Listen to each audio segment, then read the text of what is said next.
یک خواهر زنگ زد که حاجی بابا خیلی شما برنامه اینترنتی دارید، یک چیز قید کن. همین شوهر ما در ما ویدیو میپرتویا و میگه همون را تماشا کن، خانه‌داری را یاد بگیر. میگه بابای حاجی همین قید که من شرم میکنم، همون ویدیویی که همون میپرتویا شوهرم حاجیه. میگه اگر ببین میگه هوشای سرت نکنه چیز میگه بگو. یک نفر میگه پیش حضرت علی اومد، پیش حضرت علی اومد گفت حضرت من یک خانه خریدم، همون را یک قولنامه شنم اینایست باید استخیره داویر نیست، یک داویر شپر نمیکنی خیلی با حسنی خطی خودت با مقصد قلم شما خیلی تبرک میشوه، بسیار باید اعتبار پیدا میکنه. آخی مرده که قولنامه خانه شد حضرت علی نویساندگیه. بعد حضرت علی بسیار برادرای عزیز شخصیت عالیم بودن. حضرت علی بسیار خصوصیت های خودش داره، نزد پیامبر ما بسیار محبوب بودن. بعد میگم خیلی نگاش کرده در چشمهاش میگه بسیار دنیا پرستی را دید، بسیار یک شخصی همین عاشقی دنیا را دید. بعد گفت مایلش گفت من گفت گرفت کاغذ میگه بسم الله الرحمن الرحیم باری بلاکش نیست. این مایید گفته کسی میمبرکو این مایید از ماییتی دیگری خانه را خریداری کرد در شهر مذنبین. شهر گناهگار. این کس جای زیستش در شهر گناهگار هاست و این نفر از زمره آدمان غافل است. تاکشت نیستوندیست یک مردک چشا پر کسیده اقلام کرد. این مردک از زمره آدمان غافل است. خانه این دارای 4 گوشه است. این 4 تا است. یک گوشه کش به سوی قبر میبره، یک گوشه کش به سوی قیامت میبره، یک گوشه دیگرش به سوی حساب روز قیامت میبره، یک گوشه که دیگرش نامعلوم جنت میره و یا دوزخ. همین را نایستاده تاکش امضاش گذاشته. میگه وقتی مرد خودش خواندش لرزش گرفت. این چی قولنامه بود، این چی داویر نیست بود. میگه همین را یه حضرت گم نکرد. هر کسی را که اگر نشان میداد در او آدم میگه تغییرات پیدا میشه که چی یک باوری نامه زیبایی نویساند این مردک. برای همین برادران عزیز و گرامی مقصد منم چی بود که یعنی هیچ وقت دنیای ما مقدم بندگی ما نباشه، یا برای دنیا ما شیده برادرای عزیز هیچگاه امر الهی را پایمال نکنیم. زیرا عمر دنیا بسیار کوتاه برادران، بسیار کوتاه، ولی پیش ما آخرت داریم، ما خانه قبر داریم. دویم گفت و اذا ترکت الامر بالمعروف و نهی عن المنکر حرمت برکت الوحی. هرگاهی که اگر در بین مرد امتای من امر معروف و نهی منکر ترک شید، الکی فهم قرآن و برکت قرآن از قلباتون گرفته میشه. نشستن پند نصیحت برادرها هیچگاه ما باید که در یاد فراموشی قرار ندیم. حتما نشستن هامون یا دیگر پند نصیحت کردن هامون اینا برای ما و شما بسیار مهمه، خیلی مهمه. شما میدونید پیامبر حتی قسم خورد گو والذی نفسی بیدی. قسم حضرت حذیفه حدیثه میاره، میگه قسم به الله مهربان، قسم به بزرگی خدا که جانم در دست اوست.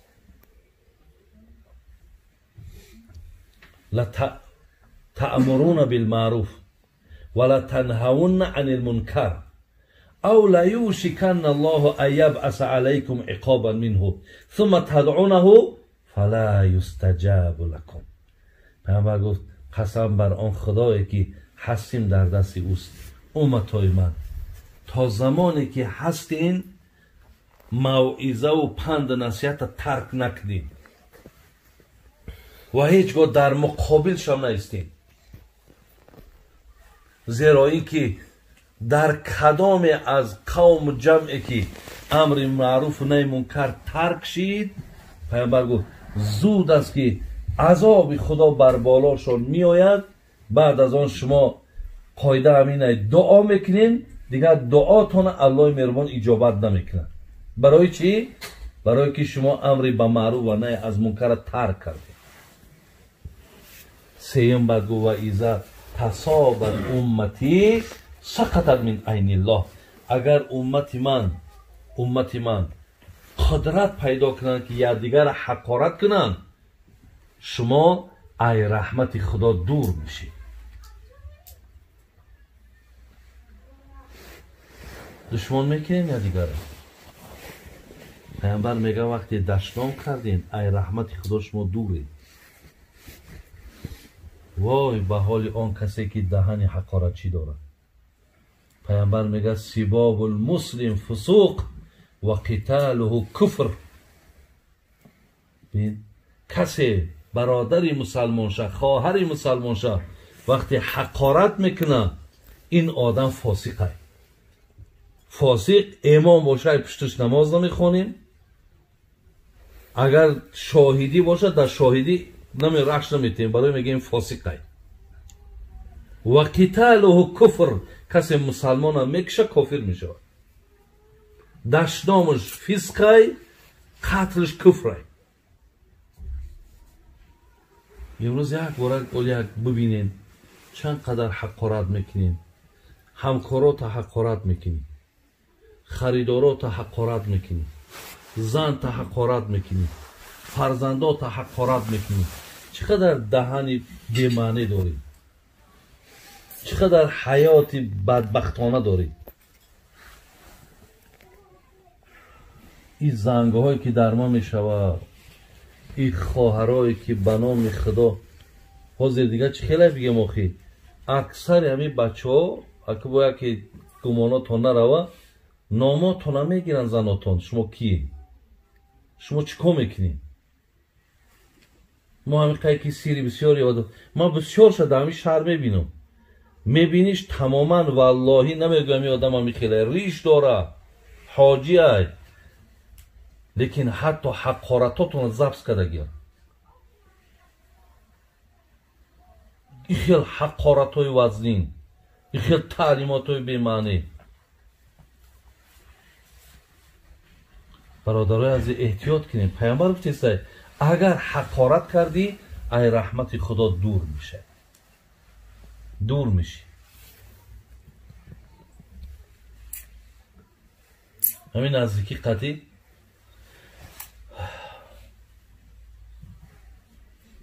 یک خواهر زنگ زد که حاجی بابا خیلی شما برنامه اینترنتی داری، یک چیز قید کن. همین شوهری ما در ما ویدیو میپرتویه و میگه همون را تماشا کن، خانه‌داری را یاد بگی. میگه بابای حاجی همین قیقی که من شرم میکنم، همون ویدیویی که همون میپرتویه شوهرم حاجیه. میگه اگر ببین میگه هرش ای سرت نکنه چیز میگه بگو.